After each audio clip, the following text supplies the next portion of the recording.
जंतर मंतर पर चल रहे आंदोलन सीजेपी के आंदोलन को 1 महीना पूरा होने जा रहा है। सीजेपी की ये पूरा आंदोलन एक शख्स ने बनाने की कोशिश की और उसमें कई लोगों का समर्थन भी मिला। नाम है अभिजीत दीपके।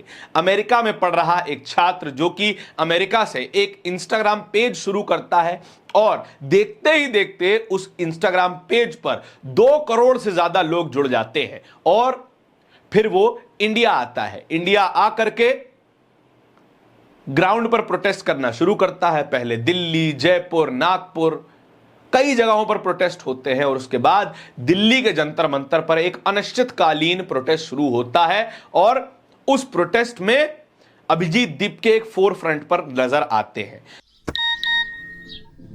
रिंकू, हाँ जी, ये देख,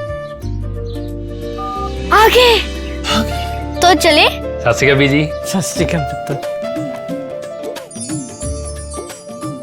अब साफ दिखाई दे रहा है बीजी। बहुत साफ दिखाई दे रहा है। बीजी इतने टाइम बाद नए चश्मे बनवा ही लिए। किसी अपने ने पैसे भेजे और हर महीने पैसे भेजेंगे। वाह, ਫੋਨਾਂ ਤੇ ਟੂ ਹੋਊਗੀ ਤੁਹਾਡੇ 1 ਤਰੀਕ ਤੋਂ ਬਾਅਦ। ਇਹ ਤੁਹਾਡੇ ਪੈਸੇ ਨੇ, ਇਹਦੇ ਨਾਲ ਕੋਈ ਅਮੀਰ ਨਹੀਂ ਹੋ ਜਾਣਾ ਤੁਸੀਂ। ਮਾਵਾਂ ਭੈਣਾਂ ਨੂੰ ਸਤਿਕਾਰ ਦੇ ਕੇ ਮੈਨੂੰ ਖੁਸ਼ੀ ਮਿਲਦੀ ਹੈ ਇਸ ਗੱਲ ਦੀ। मुख्यमंत्री माँ बेटी सत्कार योजना, आपका अपना भगवंत मान। दिखाई देने लगता है कि अभिजीत दीपके अब छात्रों के नेता बनते चले जा रहे हैं, युवाओं के नेता बनते चला जा रहे हैं। लेकिन अब अभिजीत दीपके पर एक नया इल्जाम लगने लगा है, एरोगेंस का इल्जाम। अभिजीत दीपके जिस सवाल को लेकर के जंतर मंतर पर बैठे हैं वो सवाल अकाउंटेबिलिटी का है। वो सवाल ना तो नीट का है, ना ही धर्मेंद्र प्रधान का और ना ही नरेंद्र मोदी का। वो सवाल है सरकार की अकाउंटेबिलिटी का कि सरकार में जिन लोगों को जनता ने बिठाया है उनकी एक जवाबदेही है।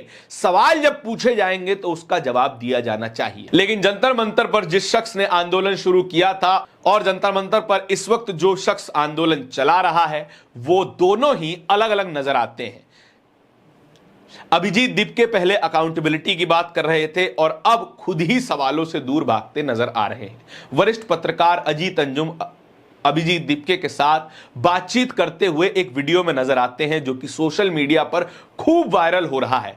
उसमें दोनों के बीच कुछ गहमा गहमी हो जाती है, बहस जैसा माहौल हो जाता है। अजीत अंजुम लंबे पत्रकारिता के अनुभव से आते हैं, करीबन 30 सालों का पत्रकारिता का अनुभव है।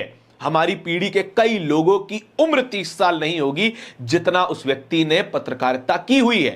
लेकिन वो शख्स अभिजीत दीपके को समझा रहा है कि क्या आपको सवाल लिख करके चाहिए, क्या आपके हिसाब से सवाल होने चाहिए। मैं एक पत्रकार हूं और मैं अपना काम कर रहा हूं। और अभिजीत दीपके वहां पर कुछ अनकंफर्टेबल से दिखाई देते हैं। यह पहली बार नहीं है जब एक पत्रकार के सामने अभिजीत दीपके अकबका जाते हैं और खुद को डिफेंसिव प्ले करने की कोशिश करते हैं। एक और पत्रकार हर्ष यादव के साथ भी लगभग इसी तरीके की गहमा गहमी पहले भी हो चुकी है और अभिजीत दीपके से सवाल पूछने के बाद अगले ही दिन हर्ष यादव को जंतर मंतर पर आने से बैन कर दिया गया था। पुलिस का कहना था कि जंतर मंतर पर प्रोटेस्ट करने वाली मैनेजमेंट टीम के कहने पर हर्ष यादव को प्रोटेस्ट में आने की अनुमति अब नहीं है। क्या अभिजीत दीपके खुद को सवालों से ऊपर समझने लगे हैं? क्योंकि वीडियो में तो कुछ ऐसा ही दिखाई दे रहा है। वीडियो में साफ तौर पर अजीत अंजुम अपने सवालों को समझाते नजर आ रहे हैं जो कि वो अमूमन तौर पर नहीं करते और कोई पत्रकार ऐसा नहीं करता कि उसे अपने सवाल समझाने और अपने सवाल पूछने की इंटेंशन को समझाने की जरूरत पड़े कि सवाल सवाल होते हैं और सवाल के बदले केवल जवाब हो सकते हैं। दोबारा सवाल नहीं किया जा सकता कि आप ऐसे सवाल क्यों पूछ रहे हैं, आपकी क्या मंशा है इस सवाल के पीछे। इस तरीके के सवाल नहीं पूछे जा सकते, केवल जवाब दिया जा सकता है। अलग अलग लोग इस पर रिएक्ट कर रहे हैं। एक ट्विटर यूजर ने यही वीडियो शेयर किया है, लिखा है heated argument between Dipke and Ajit Anjum. Ajit Anjum, enough, you can not fix question, this is not right. Dipke, I am not doing this. Ajit Anjum, You want to fix questions, you won't be allowed to do this। Ajit Anjum का इस लहजे में बात करना या फिर किसी भी पत्रकार का इस लहजे में बात करना बड़ा अजीब हो जाता है एक इंटरव्यू के दौरान कि जब आपका गेस्ट ही आपकी इंटेंशन पर शक करने लगे। अमित कुमार सोडी ने पूरी कॉन्वर्सेशन को लिख भी दिया है और क्या लिखा है ये भी देख लीजिएगा। Today Ajit Anjum came to the CJP protest to interview Sonam Wangchuk and Abhijit Dipke, but they got into a heated argument and atmosphere became very tense. The interview was supposed to last for an hour but ended in just 15 minutes.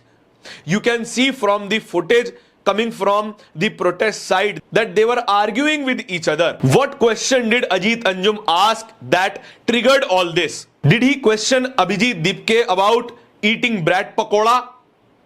Did he ask about the student from Punjab protesting against the Aam Aadmi Party government, or did he ask Abhijit Dipke's increasing weight? What do you think he asked?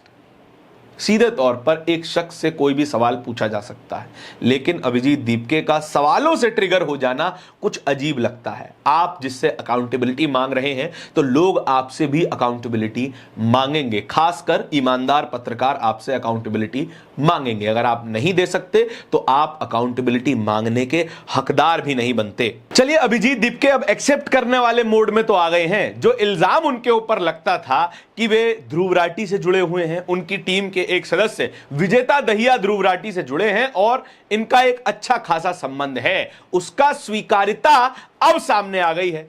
Saurabh Dwivedi ने अभिजीत दीपके और पूरी team से बात करते हुए ध्रुव राठी वाला भी विषय उठा दिया। इसमें उन्होंने पूछा कि ये शख्स आपको कहां से मिल गए, यानी कि विजेता दहिया आपको कहां से मिल गए।